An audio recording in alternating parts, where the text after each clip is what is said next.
এটা আছে itel 5607 model. তো এটাতে প্রবলেম ছিল এমার্জেন্সি প্রবলেম আর নো সার্ভিসের প্রবলেম। এটা প্রপারলি এমার্জেন্সি প্রবলেম যেটা ছিল ওটা মূলত চার্জ নেটওয়ার্ক আইসি থেকে ছিল। নেটওয়ার্ক আইসি এটা রয়েছে, নেটওয়ার্ক আইসি আর নেটওয়ার্ক লাইন আইসি, এই দুটো চেঞ্জ করতে সলভ হয়ে গেছে এমার্জেন্সি মডেলটা। তো এই দুটো আইসি পুরনো সেট থেকে নিতেই হবে, কারণ এই সেম টু সেম বোর্ড রয়েছে। এটা আইটেল AC2 মডেল রয়েছে, এই বোর্ডে অ্যাভেলেবেল রয়েছে। এটা এমার্জেন্সি মোড,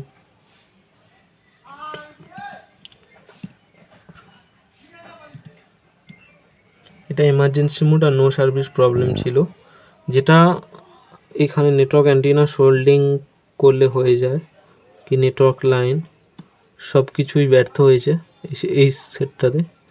তো এখানে মূলত এই নেটওয়ার্ক আইসি আর নেটওয়ার্ক আইসি লেগ আইসি ফিল্টারিং যে লেগ আইসি রয়েছে এটা চেঞ্জ করলেই সলভ হয়ে যাবে এমার্জেন্সি কল আর নো সার্ভিস প্রবলেম।